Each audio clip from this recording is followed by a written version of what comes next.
Cowabunga, dudes! Let's get wizard and head back to the 1990s. Yeah, baby! I promise I will never do that again. The 90s were an extremely important decade for WWE. Big stars came and went, the new generation became the Attitude Era, and the company spilled more blood than 1,000 Quentin Tarantino films. But which year was the most pivotal? Let's find out, shall we? I'm Adam Pacitti from Cultaholic Wrestling, and this is WWE in the 1990s, every year ranked from worst to best. Join us.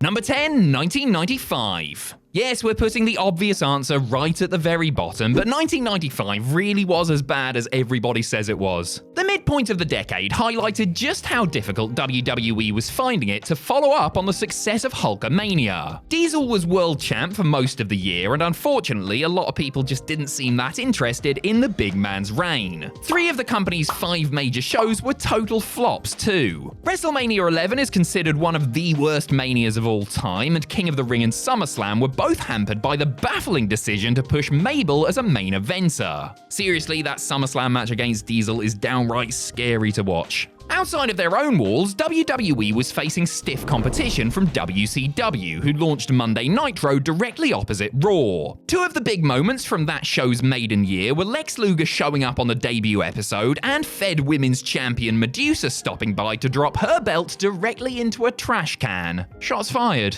Not even the WWE debuts of Hunter Hearst Helmsley and Goldust could rescue this torrid year, which deserves every bit of the vitriol it gets. Number 9, 1991. 1991 was the year WWE had to change the venue for WrestleMania 7 due to poor ticket sales. When that's not even the worst thing that happened, then you know it was a rough time. On the plus side, the Federation scored a huge coup right toward the end of the year when WCW legend Ric Flair left that promotion and joined them. Due to a pay dispute over the physical belt, Flair actually brought the WCW Championship with him and showed it off on WWE TV. Unfortunately, this huge kayfabe news story paled in comparison to a very real development from the real world. On December 27, 1991, Dr. George Zahorian was found guilty of supplying anabolic steroids to a number of WWE wrestlers. Zahorian had worked as a ringside doctor for the company on numerous occasions, and his conviction had turned a negative spotlight towards Vince McMahon's empire of muscular men. This may not have directly affected the company right there and then, but it was an omen of dark times ahead.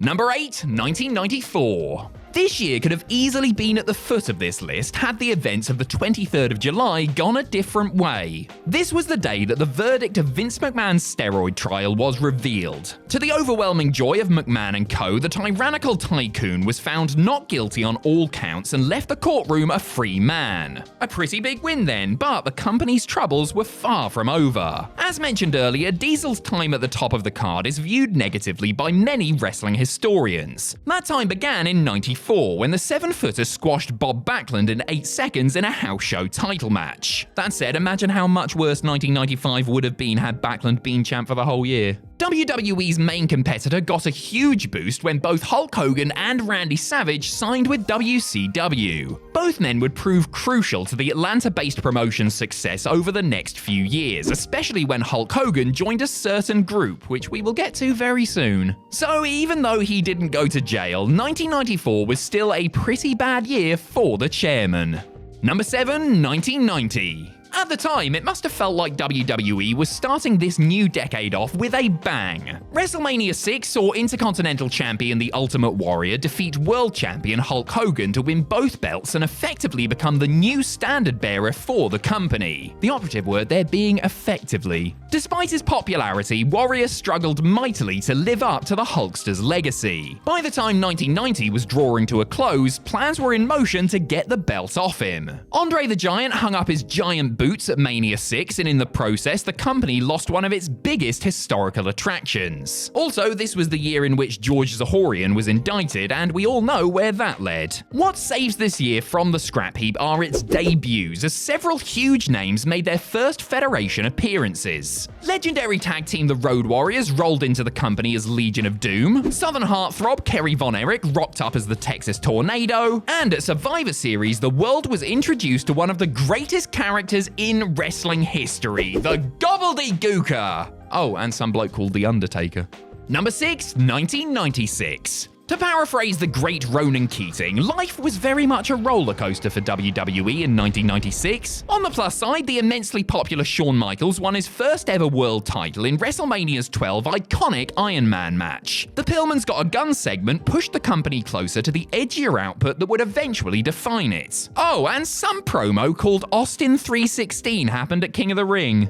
Heard of that one? There was also a mass influx of new talent into the promotion. Mick Foley, Bradshaw, Farouk, Sable, and The Rock all made their debuts, although very few of them started their careers on the right foot. Remember Justin Hawke? Of course you don't. Unfortunately, none of this stopped WCW from kicking the Federation's ass throughout the year. WCW began its 83-week-long run of ratings dominance in this year, all thanks to a catastrophic chain of events for the Fed. Both Scott Hall and Kevin Nash left the promotion, giving kayfabe the middle finger with the curtain call on their way out, before joining up with Hulk Hogan at Bash at the Beach to form the New World Order. Number 5, 1993.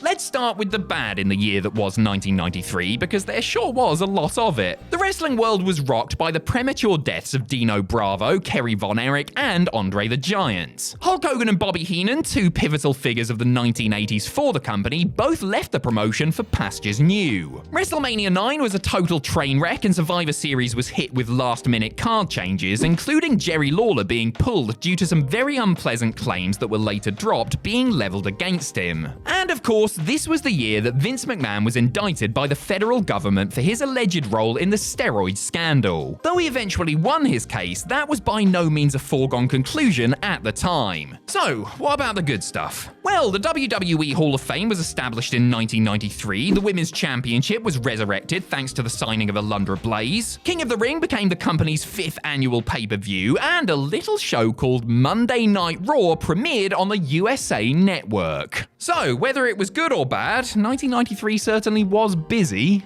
Number 4, 1999. By the time the 1990s were over and done with, stars like Steve Austin and The Rock had replaced the goody two-shoes heroes of old. In fact, 1999 was the first year these two met at WrestleMania, beginning what would become an epic trilogy of high-profile matches. Stars like Triple H and Mick Foley won their first world titles in '99, and the company's roster was bolstered by the signings of Big Show, the Dudley Boys, Chris Jericho, and Kurt Angle. SmackDown got its start on UPN, first as a one-off special and then as a regular weekly show. The WWE was truly in full swing by this point in time, but 1999 was far from perfect. Tragically, we cannot talk about this year without mentioning the horrific accident at Over the Edge that claimed the life of Owen Hart. An entrance stunt gone wrong, Hart fell from a suspended harness to his death, and the company made the much-derided decision to carry on with the show even after learning of his passing. There was a lot of good in 1999, but this was one of WWE's lowest ever points, and great ratings and massive crowds will never make up for the loss of human life.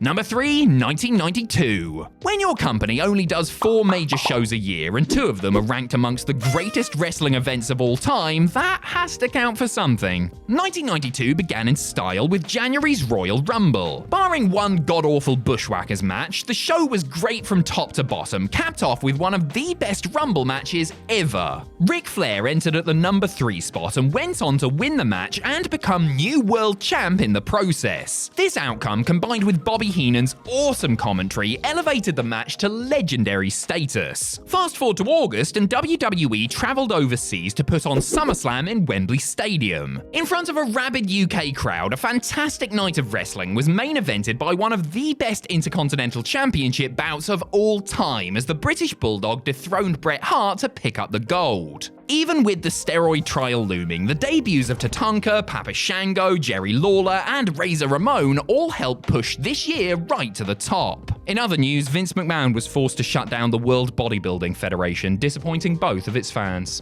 Number 2, 1997. On one hand, the Montreal Screwjob was one of the biggest controversies in WWE history and the beginning of a bitter end to the career of an all-time performer. On the other hand, it created such a buzz around the company and helped birth the Mr. McMahon character that would be vital to its success over the next few years. Even discounting that fateful night, 1997 was a packed year for the big dub. Raw not only got extended to 2 hours, but it also changed its name to Raw is War. The much-loved European Championship was introduced to the delight of mid-carders everywhere, and other new things included the scratch logo, the Attitude branding, and the stipulation of Hell in a Cell. That also makes 1997 the year of That's gotta be Kane! This year wasn't without tragedy, of course, as Brian Pillman sadly passed away in October. Also, at SummerSlam, Steve Austin had his neck wrecked in a move that would take years off of his career. Despite that negativity, 1997 would prove to be one of the most pivotal years in the history of WWE and represented the start of a momentum shift in the so-called war with WCW.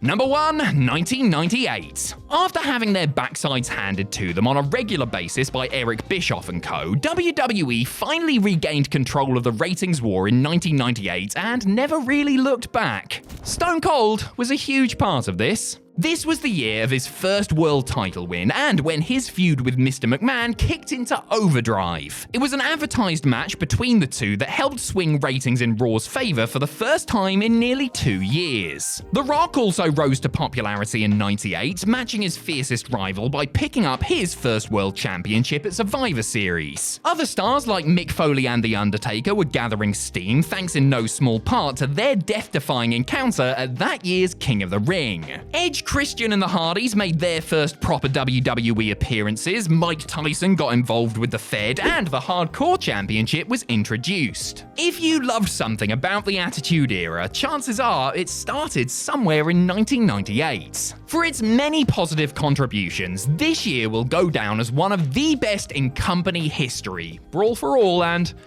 all.